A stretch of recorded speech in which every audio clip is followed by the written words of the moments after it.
사람들이 인생을 살아가면서 여러 가지 문제와 어려움에 직면하게 되고 그 희노애락 가운데 사람의 힘으로 해결할 수 없는 것은 생로병사의 문제일 것입니다.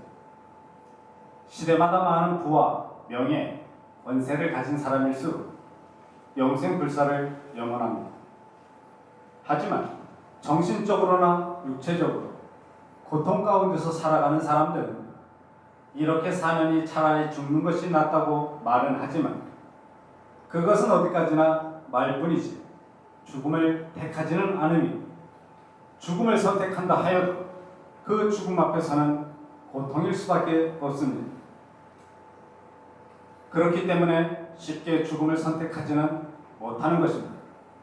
그 이유는 죽음으로 모든 것이 끝이 나는 게 아니라는 것을 굳이 기독교의 신앙인이 아니라 할지라도 그 자신의 영혼은 본능적으로 알기 때문입니다. 예수님의 말씀과 같이 예수님께서 십자가에서의 죽으심은 오직 사람들의 영혼을 살리고자 하심이지 육신적인 삶의 풍요를 위하여 예수님께서 십자가를 지신 것이 아니라는 것을 알아야 합니다. 먼저 요한복음 6장 63절에서 보겠습니다. 살리는 것은 영이니 육은 무익하다 말씀하셨습니다.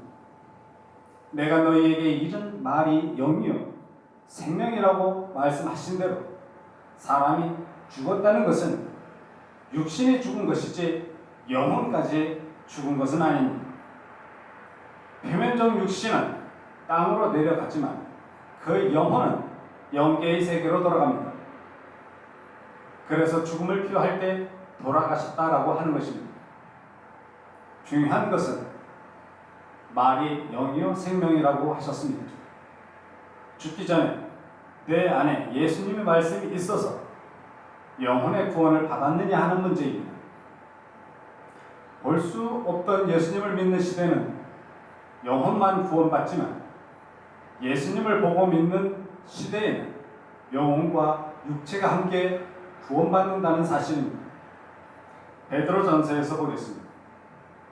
베드로전서 1장 8절과 9절 말씀을 보면 예수를 너희가 보지 못하였으나 사랑하는도다. 이제도 보지 못하나 믿고 말할 수 없는 영광스러운 즐거움으로 기뻐하니 믿음의 결국 곧 영혼의 구원을 받으리라 하셨습니다. 신앙생활의 결론은 영혼이 구원받는 것이라는 것입니다. 사람들이 죽음을 두려워하듯이 성경에는 영생이라는 말씀이 있음에도 불구하고 왜 죽을 수밖에 없습니까? 그 죽음은 어떻게 해서 생겨났을까 하는 것입니다. 그것은 죄가 세상에 들어옴으로 말미암았다고 하셨습니다. 그렇다면 그 죄는 무엇인가? 로마서 5장에서 보니 한 사람으로 말미암아 죄가 세상에 들어오고 그 죄로 말미암아 사망이 왔다 말씀하십니다. 최초의 사람이라 칭함을 받은 아담이 범죄한 결과로 인하여서 영생과 영벌, 천국과 지옥으로 갈라지게 되었습니다. 로마서 6장 23절에서 보겠습니다. 죄의 싹은 사망이요 저희는 영벌에 의인들은 영생에 들어간다 하십니다. 그러나 사람의 죽는 것이 하나님의 뜻이 아니므로 돌이켜 살라고 하십니다. 에스겔서 18장 말씀에 보면 죽는 자의 죽는 것은 내가 기뻐하지 아니하노니 너희는 스스로 돌이키고 살라고 하십니다. 또한 말씀하시기를 스스로 돌이키고 살라고 하시는데 어디에서 어디로 어떻게 돌이킬 것인가 하는 것입니다. 로마서 12장에서 보도록 하겠습니다. 너희는 이 세대를 본받지 말고 오직 마음을 새롭게 함으로 변화를 받아 하나님의 선하시고 기뻐하시고 온전하신 뜻이 무엇인지 분별하라고 하신 그 하나님의 뜻이 무엇인지 요한복음 6장 40절에서 보도록 하겠습니다. 내 아버지의 뜻은 아들을 보고 믿는 자마다 영생을 얻는 것입니다. 이것을 마지막 날에 살리신다라고 하셨습니다. 초림 예수님은 영혼 구원을 위한 씨 뿌림의 역사로 오셨다면 다시 오시는 주님은 영육의 구원을 위하여 마지막 때 추수하러 오신다는 사실을 아셔야 할 것입니다. 마태복음 13장 보도록 하겠습니다. 천국은 좋은 씨를 제 밭에 뿌린 사람과 같다 하시며 좋은 씨를 뿌리는 이는 인자라고 말씀하고 계십니다. 주님 예수님께서는 씨 뿌리신 후 2000년이 지난 오늘에서야 비로소 추수의 역사는 시작될 것입니다. 그러나 모두가 추수되지는 못한다는 사실을 명심하시기 바랍니다. 그렇다면 그것은 왜 그런가? 마태복음 13장 30절의 말씀을 보면 둘 다 추수 때까지 함께 자라게 두라고 하십니다. 추수꾼들에게 말씀하시기를 가라지는 먼저 고도 불사르게 단으로 묶고 곡식은 모아 곡간에 넣는다라고 말씀하십니다. 본 말씀을 모아서 두 부류로 나누게 된다는 사실입니다. 둘 다 추수 때까지 함께 자라게 두라고 하십니다. 추수 때에 가서 추수꾼들에게 말씀하시기를 가라지는 먼저 거두어 불사르게 단으로 묶고 곡식은 모아 내 곡간에 넣으라 지시하십니다. 그렇다면 지금 나의 이 신앙이 불살라질 단으로 묶인 신앙인 것인지 아니면 곡식이 되어 곡간으로 들어갈 신앙인 것인지 생각해 봐야 할 문제인 것입니다. 마태복음 13장 39절의 말씀을 보면 가라지를 심은 원수는 막이고 추수 때는 세상 끝이며 추수꾼은 천사들이라 말씀하시고 그 추수 때가 이르렀다 말씀하십니다. 세상 농사의 추수에도 모두가 다 시기와 때가 있듯이 하나님의 추수는 세상 끝에 하시는데 그때서야 비로소 추수할 만한 열매가 있는다고 하셨습니다.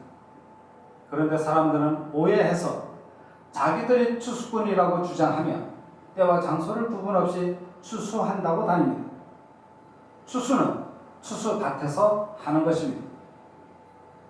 누가복음 10장에서 보는 것, 추수할 것은 많되 일꾼이 적으니 그러므로 추수하는 일꾼에게 청하여서 추수할 일꾼들을 보내달라 하십니다. 그 추수는 넉 달이 지나야 추수할 수 있다라고 하십니다. 추수는 추수꾼이 하며 그 추수도 4개월이 지나야 하는 것이지 아무 때나 교세를 확장하기 위해서 하고 싶다고 하는 것이 추수가 아닌 것입니다. 이제 곧 추수하시기 위하여 약속에 주님께서 오시는 사람들이 불신하고 있습니다. 베드로후서 3장에서 보면 주의 강림하신다는 약속이 어디 있느냐라고 합니다. 그러나 야고보서 5장 말씀에서 보면 주의 강림이 가깝다라고 하셨습니다.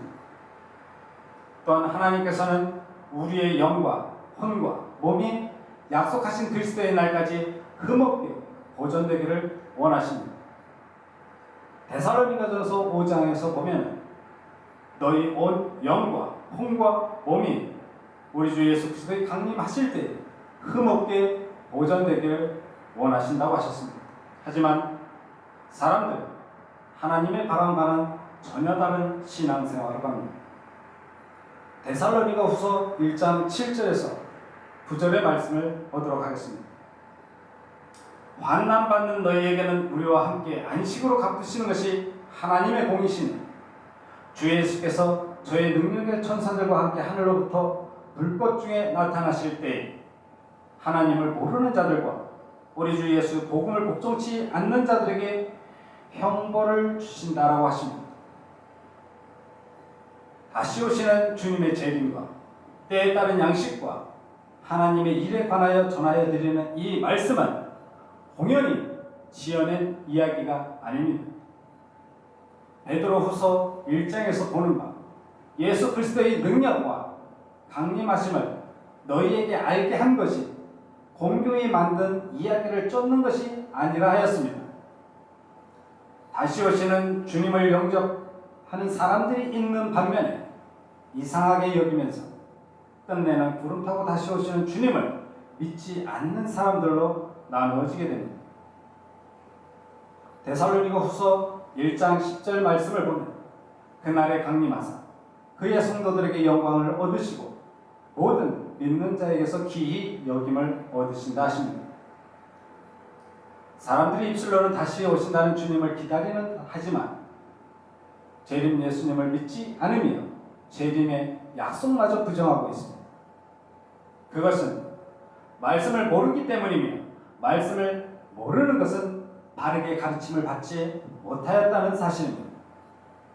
요한복음 5장에서 보니 예수님께서 말씀하시기를 너희 속에 예수님의 말씀이 거하지 아니하니 그의 보내신 자를 믿지 아니한다라고 하셨습니다.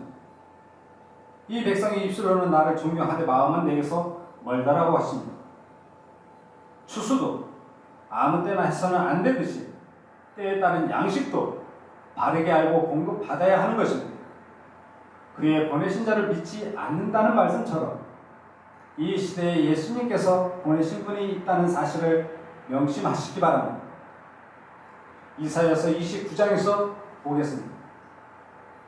주께서 가라사대 이 백성이 입으로는 나를 가까이 하며 입술로는 나를 존경하나 그 마음은 내게서 멀리 떠났나니 그들이 나를 경외하는 것은 사람의 계명으로 가르침을 받았을 뿐이라 하십니다. 다시 오시는 재림 주님의 영접을 위하여 오늘날 하나님으로부터 보내심을 받고 주의 이름으로 오신 이를 영접하시기 바랍니다.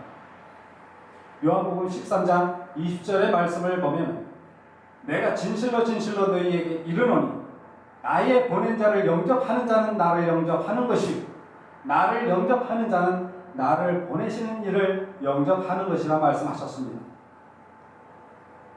요한복음 13장 19절에서는 지금부터 일이 이루기 전에 너희에게 성경을 통하여 미리 알려주신 것은 하나님께서 계획하신 일을 이루시는 그때에 내가 그인 줄 너희로 믿게 하기 위함이라고 하셨습니다.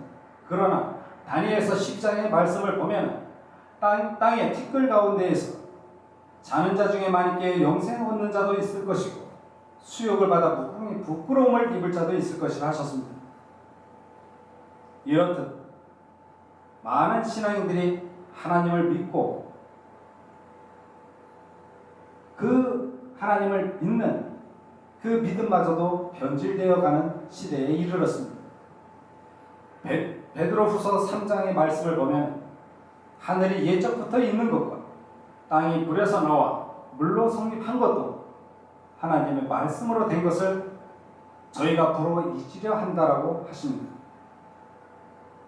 추수때에 이르러서 추수의 사실조차도 잘못 알고 있으면서 이제는 하나님의 창조론마저 부정하기에 이르렀습니다.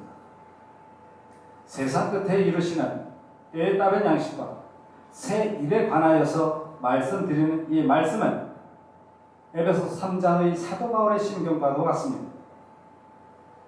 에베소서 3장 7절의 말씀을 보면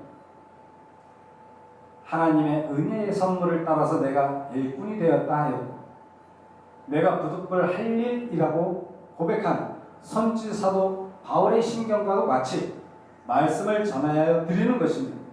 말씀을 전파되는 것은 다음과 같습니다. 욥기서 37장의 말씀을 보니 땅끝까지 이르게 하라 하시고 땅끝까지 이르러서 내 증인이 되라 하십니다. 로마서 10장 말씀을 보면 그 소리가 온 땅에 퍼졌고 그 말씀이 땅끝까지 이르렀다 하십니다.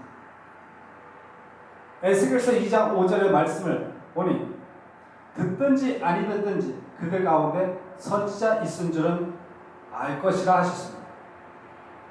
에스겔서 2장 7절 말씀에서는 그들은 심히 패역한 자라 말씀하시고 듣든지 아니 듣든지 그들에게 거하여 이르기를 주 여호와의 말씀이 이러하시다 하라고 말씀하셨습니다. 이미 저희 교회에서는 각 교단의 목사님들과 신학교와 기독교 단체로 신앙의 지침서라는 책자를 무료로 보내드릴 바 있습니다. 그렇게 했던 것은 갈라디아서 2장의 말씀과도 같이 내가 이방 가운데 전파하는 복음을 저희에게 제출을 하되 유명한 자들에게 사사로이 한 것은 현재 지금 하고 있는 이 사명이 유명무실하게 되지 않기 위하여 한다라고 하였습니다. 빌립보서 1장의 말씀을 빌리자면 외모로 하나 참으로 하나 무슨 방도로 하든지 전파되는 것은 그리스도라고 하셨습니다. 그러나 계시록 22장에서 보면 불의를 하는 자는 그대로 불의를 하고 더러운 자는 그대로 더럽고 의로운 자는 그대로 의를 행하고 거룩한 자는 그대로 거룩되게 하라고 말씀하십니다. 이처럼 말씀하신 대로 하나님을 믿고 안 믿고를 떠나서 천국과 영생을 소망하는 모든 분들에게 알려드리는 바입니다. 신앙인의 진정한 소망은 영생이어야 합니다. 다니엘서 1장 말씀에 보면 영생의 소망을 인한다라고 하였습니다. 디도서 3장에서는 영생의 소망을 따라서 후사되게 하려 하신다라고 하십니다. 계시록을 비롯한 예언서의 내용은 말세에 하나님께서 계획하시고 이루실 실상의 내용을 선지 사도들을 빙자해서 비유와 비사로 기록된 말씀이기 때문에 예언된 실상의 인물들이 나타나서 활동했던 사실들을 목격하지 못하였으면 절대로 바르게 증거할 수가 없는 것입니다. 또한 이루어진 사실을 보고 듣고 함께 하지도 않았으면서 자기의 거짓된 생각과 가설로 계시록을 강의하거나 또한 그 말을 듣고 믿음으로 화합해서도 안 되는 것입니다. 오늘날에 하나님께서 보내신 이 시대의 사자가 계십니다. 그 사명자를 통하여서 하나님의 일이 시작되는 것입니다. 호세아서 12장에서 보도록 하겠습니다. 내가 여러 선지자에게 말하였고 말 많이 보였으며 선지자들을 빙자하여 비유를 베풀었다 하시며 옛 비밀한 말을 발표하신다라고 하십니다. 시대를 막론하고 사람들이 하나님을 믿는다 하며 성경 말씀보다 자기 교회 목자를 더 사랑하는 것은 탐심과 사욕에서 비롯된다라고 하십니다. 이사야서 57장의 말씀을 보겠습니다. 그의 탐심의 죄악을 인하여 내가 노하였으나 내 얼굴을 가리우고 노하였으나 그가 오히려 패역하여 자기 마음의 길로 행하였다고 하였습니다. 디모데 후서 4장 3절과 4절의 말씀을 보면 사람이 바른 교훈을 받지 아니하면 기가 가려워서 자기의 사욕을 쫓을 스승을 많이 두고 또 그 귀를 진리에서 돌이켜 허탄한 이야기를 쫓는다라고 말씀하십니다. 너희가 순종하는 자식처럼 이전 알지 못할 때에 쫓던 너희 사욕을 본 삼지 말라라고 또한 말씀하셨습니다. 베드로 후서 2장에서는 저희가 탐심을 인하여 지은 말을 가지고 너희로 이를 삼는다 하십니다. 그러니 소경이 소경을 인도할 수 있느냐 둘 다 구덩이에 빠진다라고 말씀하신 것입니다.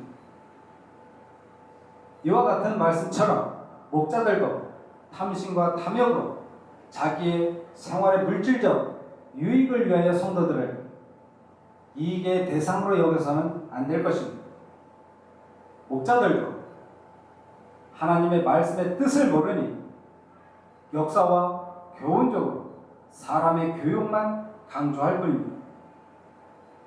그러다 보니 인도하는 소경과 따라가는 소경이 되는 것입니다.